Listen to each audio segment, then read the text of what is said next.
تو اصل میں رمضان کا مہینہ ہمیں کیوں دیا گیا؟ اس کا مقصد کیا تھا؟ ہمارے روزہ رکھنے کا مقصد کیا تھا؟ نعوذ باللہ اللہ تعالیٰ ہمیں بھوکا تو نہیں رکھنا چاہتا، اور نہ ہی اللہ تعالیٰ کے خزانے میں کسی بھی چیز کی کمی ہے۔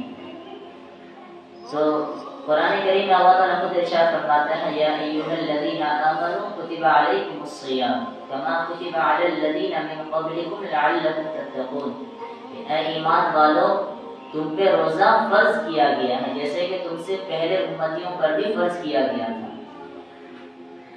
یہ ایک ایسا عمل ہے کہ تمام مذاہب کے اندر یہ عمل پایا جاتا ہے، چاہے اس کی شکل الگ ہو، لیکن تمام مذہب کے لوگ روزہ رکھتے ہیں۔ ان کے رکھنے کا طریقہ الگ الگ ہے، لیکن روزہ ایک ایسا فریضہ ہے کہ تمام مذہب کے لوگ رکھتے ہیں۔ اور رکھنے کے لیے کہا کیوں گیا ہے؟ لعلکم تتقون، تاکہ تم متقی بن جاؤ، تاکہ تم تقوی اختیار کرنے والے بن جاؤ۔ جب ہم روزہ رکھتے ہیں تو کچھ وقت بھوک سے گزرتا ہے، کچھ وقت پیاس کی شدت بھی ہوتی ہے، ہم حلال چیز کو بھی استعمال نہیں کر سکتے، حرام سے تو رکتے ہی ہیں، حلال چیزوں سے بھی رک جاتے ہیں جو کہ غیر رمضان میں ہمارے لیے حلال ہوا کرتی ہے، ان چیزوں سے بھی ہم رک جاتے ہیں۔ تو رمضان کا جو مہینہ ہے یہ ایک ٹریننگ کا مہینہ ہے کہ ہم رمضان کے 30 دن کو جس طرح سے گزاریں گے ہماری آگے کی زندگی اسی نہج پہ گزرے گی۔ اور رمضان کے مہینے میں بھی اگر جو آدمی غفلت کے ساتھ زندگی گزارے، وہی تباہی میں اس کی زندگی ویسے ہی گزرے جیسے کہ 11 مہینے میں گزر رہی تھی، نہ ہی روزے کی پابندی، نہ ہی صوم و صلاۃ کی پابندی، کسی بھی طرح کی کوئی پابندی نہیں، تو پھر اس مہینے میں بھی اگر اللہ تعالیٰ کی طرف نہ جھکے تو پھر خدشہ ہے کہ اس کا ایمان اس سے چلے جائے۔ چنانچہ ایک مشہور حدیث ہے جو بارہا سنتے آتے ہیں، سنانا مقصد نہیں ہے، اصل مقصد ہے کہ اس کی حقیقت تک ہم پہنچیں۔ مشہور روایت ہے آپ صلی اللہ علیہ وسلم کی کہ ایک دفعہ آپ صلی اللہ علیہ وسلم منبر پہ تشریف فرما تھے، اور جیسے ہی آپ صلی اللہ علیہ وسلم نے پہلے سینے پہ قدم رکھا تو آپ صلی اللہ علیہ وسلم نے کہا آمین، دوسرے سینے پہ پھر قدم رکھا، پھر آپ صلی اللہ علیہ وسلم نے کہا آمین، تیسرے میں پھر آپ صلی اللہ علیہ وسلم نے پھر قدم رکھا اور آپ نے پھر سے کہا آمین۔ تو صحابہ کرام سامنے موجود تھے اور انہوں نے ایک عجیب سی بات دیکھی کہ ہر بات میں تو دعا کے بعد آمین ہوتی ہے، آپ تو منبر پر خطاب دینے کے لیے جا رہے تھے اور نہ ہی کوئی دعا ہوئی، آپ نے یہ آمین کیوں کہا؟ تو دو طرح کی روایتیں ملتی ہیں۔ ایک روایت میں ہے کہ حضرت جبرائیل علیہ السلام آئے تھے اور انہوں نے مجھے حکم دیا کہ میں دعا کر رہا ہوں آپ آمین کہیں، اور دوسری روایت میں ہے کہ حضرت جبرائیل علیہ السلام آئے تھے اور انہوں نے کچھ دعائیں کی اور میں نے اس پہ آمین کہی۔ وہ دعائیں کیا تھی؟ بلکہ وہ دعا نہیں، وہ بد دعائیں تھی۔ اور بد دعا دے کون رہے ہیں؟ جو فرشتوں میں سب سے افضل فرشتے ہیں، فرشتوں کے سردار حضرت جبرائیل علیہ السلام، روح الامین جنہیں کہا جاتا ہے، جو تمام نبیوں کے پاس اللہ تعالیٰ کے پیغامات کو لے کر کے آتے ہیں، میسنجر آف گاڈ تھے۔ وہ صرف اکیلے بد دعا ہی دے دیتے تو بھی لوگوں کے ہلاکت کے لیے یہی کافی تھا، لیکن اس پہ مزید اور بھی اس کو سخت بنانے کے لیے آپ صلی اللہ علیہ وسلم کے آمین کے ساتھ مہر لگا دی گئی۔ 3 بد دعائیں تھی اس میں۔ سب سے پہلے سینے پہ جب آپ صلی اللہ علیہ وسلم نے قدم رکھا تو حضرت جبرائیل علیہ السلام نے بد دعا کی کہ ہلاک ہو جائے وہ شخص، برباد ہو جائے وہ شخص جس کو رمضان کا مہینہ ملا، رمضان کا مبارک مہینہ ملا، اور اس مہینے میں بھی وہ اپنے رب کو راضی نہ کر سکا، وہ عبادت کر کے، اپنے گناہوں کے معافی مانگ کر کے، روزہ رکھ کر کے اور لوگوں کے ساتھ صلہ رحمی کر کے اپنے رب کو راضی نہ کر سکا، ایسے شخص کے لیے ہلاکت ہے، بربادی ہے۔ تو آپ صلی اللہ علیہ وسلم نے ان کے تائید پہ آمین کہا کہ یا اللہ آپ اس دعا کو قبول کر لیں۔ پھر دوسرے زینے پہ قدم رکھے تو آپ صلی اللہ علیہ وسلم نے پھر آمین کہی، تو پھر جب پوچھا گیا کہ آپ نے دوسرے زینے پہ جب قدم رکھا تو آپ نے آمین کیوں کہا، تو حضرت جبرائیل علیہ السلام کے بارے میں فرمایا کہ وہ پھر بد دعا کی کہ ہلاک ہو جائے وہ شخص جس کے سامنے آپ صلی اللہ علیہ وسلم کا نام آئے اور وہ آپ پر درود نہ بھیجے۔ اور تیسری بددعا یہ فرمائی کہ ہلاک ہو جائے وہ شخص جن کو والدین میں سے دونوں یا کوئی ایک بڑھاپے کی حالت میں ملے اور وہ اس کی خدمت کر کے اس کو راضی کر کے اپنے لیے جنت واجب نہ کر لے، اس کے لیے بھی ہلاکت ہے۔ تو آپ صلی اللہ علیہ وسلم نے تیسری مرتبہ بھی کہا آمین۔ تو ہم اس سے اندازہ لگائیں کہ یہ کتنی سخت ترین بددعا ہے اور کتنی خطرناک بددعا ہے، اس سے کوئی بھی انسان بچ ہی نہیں سکتا۔ اگر جو بھی ان تینوں میں سے کسی ایک بھی گناہ کا مرتکب ہے تو پھر اس کے بچنے کا اور کوئی ذریعہ نہیں بچے گا کہ سب سے مقدس فرشتے نے دعا کی اور سب سے مقدس ہستی نے اس کے تائید پہ آمین کری۔ تو رمضان کا مہینہ غمخواری کا مہینہ ہے، رمضان کا مہینہ اپنے رب کو منانے کا مہینہ ہے۔ رمضان کا جو یہ مہینہ ہے وہ غریبوں کے ساتھ، غربا کے ساتھ، مساکین کے ساتھ غمخواری اور انتصاری کا مہینہ ہے۔ اس میں ہم دن کو روزہ رکھیں، راتوں کو اللہ تعالیٰ سے روئیں، گر گرائیں، اللہ تعالیٰ سے مانگیں اور اپنے گناہوں کی معافی مانگیں۔ یہ مہینہ ہمیں اس چیز کا سبب دیتا ہے کہ رمضان کے مہینے میں بھی اگر ہمیں عبادات کی توفیق نہیں ہوگی، رمضان کے مہینے میں بھی جو بندہ روزہ نہیں رکھے گا، پھر اس کے نجات کے لیے کوئی بھی ذریعہ نہیں بچتا ہے۔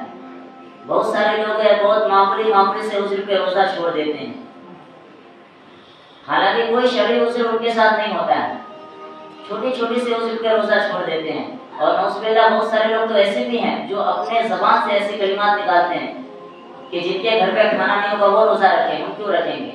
اگر کوئی اس طرح کے کلمات اگر کہتے ہیں تو وہ دائرہ اسلام سے بھی خارج ہو جائے کہ دین کے کسی بھی بات کا انکار کر دینا یہ کفر ہے، اور اگر نہیں ماننا یہ فسق ہے۔ اگر جو نہیں مان رہا ہے، نہیں کر رہا ہے، وہ بھی کم گنہگار نہیں ہے، وہ فاسق اور فاجر ہے۔ کہ رمضان کا مقدس مہینہ ملا جو کہ پورے سال میں ایک دفعہ ملتا ہے، ایک مہینے کے لیے، اس میں بھی ہم 30 روزہ بھی نہ رکھ پائیں اور نمازوں کی اور تراویحوں کی پابندی نہ کر پائیں تو پھر ہم سے زیادہ محرومی کے بعد پھر کوئی ہو ہی نہیں سکتی اس سے بھی زیادہ۔ اور جو دوسرے شخص کے لیے بددعا فرمائی تھی آپ صلی اللہ علیہ وسلم نے، جن کے تائید پہ آمین کہی کہ وہ شخص ہلاک ہو جائے جس کے سامنے ہمارے نبی صلی اللہ علیہ وسلم کا نام آئے اور وہ آپ صلی اللہ علیہ وسلم پہ درود نہ بھیجے۔ کیونکہ ہم سب جانتے ہیں کہ ہم جو دنیا میں آئے ہیں اور ہمیں جو زندگی ملی ہے، جو عزت ملی ہے، جو وقار ملا ہے، سب کچھ آپ صلی اللہ علیہ وسلم کا صدقہ ملا ہے۔ اگر آپ صلی اللہ علیہ وسلم کو دنیا میں بھیجنا اللہ تعالیٰ کو مقصود نہ ہوتا تو پھر یہ دنیا ہی نہ بنتی، کچھ بھی نہیں ہوتا، نہ زمین ہوتی، نہ آسمان ہوتا، کچھ بھی نہیں رہتا۔ تو آپ صلی اللہ علیہ وسلم کے ہمارے اوپر بے شمار احسانات ہیں۔ ہم یوں سمجھتے ہیں کہ اگر اللہ تبارک و تعالیٰ کے بعد اگر سب سے زیادہ کسی کا حق ہے تو ہمارے نبی کا ہمارے اوپر حق ہے، پھر ہمارے والدین کا ہے۔ تو والدین کے بھی بارے میں ہم سے بہت ہی زیادہ کوتاہی ہو جاتی ہے، تو اس کے بارے میں بھی ہمیں بہت زیادہ غور کرنے کی ضرورت ہے کہ ہم کسی بھی طرح سے اپنے والدین کو ناراض نہ کریں۔ کہ آپ صلی اللہ علیہ وسلم کی حدیث ہے کہ ایک صحابی آپ صلی اللہ علیہ وسلم کے پاس آئے اور انہوں نے دریافت کیا، یا رسول اللہ میرے والدین زندہ ہے تو میں کیا جہاد میں جا سکتا ہوں؟ تو بولے کہ تم اپنی والدہ کی خدمت کرو۔ جہاد جیسا عظیم الشان عبادت کو بھی والدہ کی بیمار رہنے کی وجہ سے اسے ترک کر دینے کا حکم دے دیا گیا۔ والدین کے حق میں تو یہاں تک بات آتی ہے کہ اگر ہمارے والدین ہمیں یہ حکم دے دے کہ اپنے بیوی کو چھوڑ دو تو ہمیں چھوڑ دینا پڑے گا۔ اگر وہ کہہ دے کہ تم اپنے سارا مال ضائع کر دو تو ہمیں ضائع کر دینا پڑے گا۔ ہم اسے پوچھ بھی نہیں سکتے ہیں کہ آپ ہمیں ایسا حکم کیوں دے رہے ہیں۔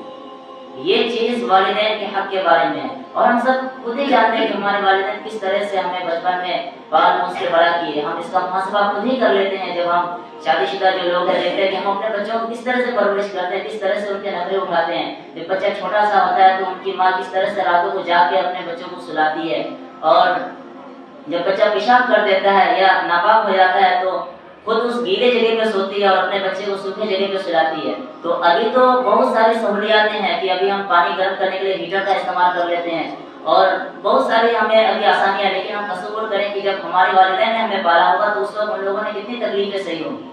تو اگر والدین ناراض ہو جائے کسی بھی طرح سے، اور ضروری نہیں ہے کہ وہ زبان سے ہی بددعا نکالے، اس کا دل بھی اگر دکھ جائے گا تو ہمارے ہلاکت کے لیے یہ کافی ہے۔ تو ہمیں کسی بھی موقع پہ کسی بھی طرح سے اپنے والدین کو ناراض نہیں کرنا ہے۔ ایک مشہور صحابی کا واقعہ ہے، حضرت علقمہ رضی اللہ تعالیٰ عنہ، بہت ہی جلیل القدر صحابی تھے۔ اور بہت ہی متقی پرہیزگار اور اللہ تعالیٰ کی برگزیدہ صحابیوں میں سے تھے. اور صحابی کے بارے میں سب کو پتا ہے کہ جتنے بھی صحابی ہیں سب کے لیے جنت واجب ہے.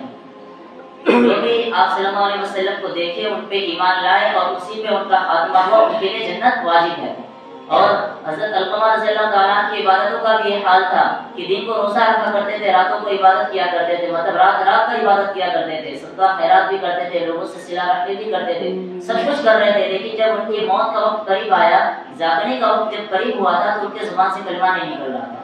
لوگ کلمے کی تلقین کر رہے تھے باوجود اس کے کہ وہ ایک صحابی رسول ہے, لیکن ان کے زبان سے کلمہ نکل ہی نہیں پا رہا تھا. لوگ پریشان ہو گئے کہ یہ کیا ہو رہا ہے. تو آپ صلی اللہ علیہ وسلم کے بارگاہ میں یہ شکایت لے کے کچھ لوگ پہنچے کہ ایسی بات ہے. تو آپ صلی اللہ علیہ وسلم نے ان کے والدہ کو بلوا بھیجا کہ آپ ان کے والدہ کو بلا کے لائیں. اور ان کے والدہ سے بھی پوچھا گیا کہ کیا آپ اپنے بیٹے سے ناراض ہیں. تو شروع میں تو انہوں نے کہا کہ نہیں ایسی کوئی بات نہیں ہے. تو جب زیادہ اصرار کیے تو پھر ان کی والدہ نے کہا کہ ہاں تھوڑی سی میرے دل میں رنجش ہے کہ جب ان کی بیوی کی بات اور میری بات جب آتی تھی تو یہ اپنے بیوی کی بات کو تھوڑا زیادہ ترجیح دیا کرتا تھا. ہم غور سے سنیں اس بات کو. ایسا نہیں تھا کہ وہ اپنے والدہ کی بات کو کاٹ دیتے تھے, ایسا نہیں تھا, بس صرف اپنے بیوی کی بات کو تھوڑی سی زیادہ ترجیح دیتے تھے. مانتے تو والدہ کی بات ہوتے ہیں لیکن تھوڑی سی زیادہ جو ہے اس وقت بیوی کی بات کو ترجیح دے دیا کرتے تھے. تو ان کو یہ بات کر گئی کہ میں نے بچپن سے اسے پالا پوسا بڑا میں نے کیا, جوانی کے دلیز پہ میں نے اسے چڑھایا اور سب کچھ, اسے کچھ بھی نہیں آتا تھا, زندگی کا شعور میں نے سکھایا اور آج یہ شادی کر لیا ہے تو آج یہ مجھے جو ہے کہ موافقت کر کے اپنی بیوی کو مقدم کر رہا ہے. تو یہ بات مجھے تھوڑی سی ناگوار گزری. تو آپ صلی اللہ علیہ وسلم نے کہا کہ آپ اپنے بیٹے کو معاف کر دیجیے. تو ان کی والدہ نے کہا میں معاف تو کر دوں گی لیکن میرا دل نہیں مان رہا ہے, باقی تو ساری چیزیں میں معاف کر دوں گی لیکن یہ والی چیز میرے دل سے اتر نہیں رہی. تو آپ صلی اللہ علیہ وسلم نے پھر دوسرے صحابیوں کو کہا کہ آپ لوگ لکڑیاں اکٹھی کیجیے اور یہاں پہ آگ لگائیے. جب ان کی والدہ نے پوچھا کہ اس آگ کیوں لگائی جا رہی ہے تو کہا کہ آپ کے بیٹے کو اسی آگ میں جلایا جائے گا, وہ بھی زندہ. تو ماں ہوتی ہے, ماں کا دل تو بیٹے کے چھوٹے سے چھوٹے تکلیف میں بھی برداشت نہیں کر پاتا. تو ایک ماں اپنے اولاد کو اپنے سامنے میں جلتا ہوا کیسے دیکھ سکتی ہے. ان کی ماں بولے کہ یا رسول اللہ میرے ماں باپ آپ کے قربان, آپ انہیں کس چیز کی سزا دے رہے ہیں. لیکن یہ سزا اس کے کرتوت کی ہے کہ وہ آپ کو ناراض کر کے رکھا ہے, اور اگر میں اسے یہاں سزا نہ بھی دوں, اگر وہ اسی حالت میں اس کی موت ہوگی تو جہنم کی آگ جو یہاں سے 70 گنا زیادہ گرم ہے وہاں پہ بھی اس کی کوشش نہیں ہوگی اور وہاں پہ بھی وہ چلے گا. تو ان کی ماں نے فوراً اسے معاف کر دیا, اور جیسے ان کی ماں نے یہاں سے اسے دل سے معاف کیا وہاں پہ اس کے منہ سے کلمہ نکلا اور تھوڑی دیر بعد ان کی روح پرواز کر گئی. تو یہ ایک صحابی کا واقعہ ہے کہ وہ صحابی ہونے کے باوجود والدین کو ناراض کرنے کی وجہ سے ان کی زبان سے کلمہ نہیں نکل رہا تھا. ہم تو ایک عام انسان ہیں, ہم تو گناہوں میں ہمیشہ ڈوبے رہتے ہیں, تو ہمارا کیا حال ہوگا. تو ہم رمضان کے اس موقع میں صلہ رحمی کریں, لوگوں کے ساتھ غمخواری کا معاملہ کے ساتھ پیش آئیں, لوگوں کے ساتھ ہمدردی کے ساتھ پیش آئیں, اور تراویحوں میں نمازوں میں اگر تھوڑی سی اونچ نیچ ہو جائے تو اس کو صبر کے ساتھ کام لیں.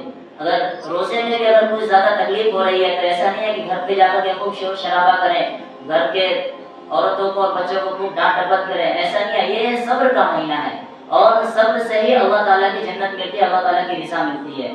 اللہ تعالیٰ سے دعا ہے کہ اللہ تعالیٰ ان تمام باتوں پہ سب سے پہلے مجھے عمل کرنے کی توفیق دے اور پھر ہم تمام مسلمانوں کو ان تمام باتوں پہ عمل کرنے کی توفیق عطا فرمائے. وآخر دعوانا الحمد للہ رب العالمین.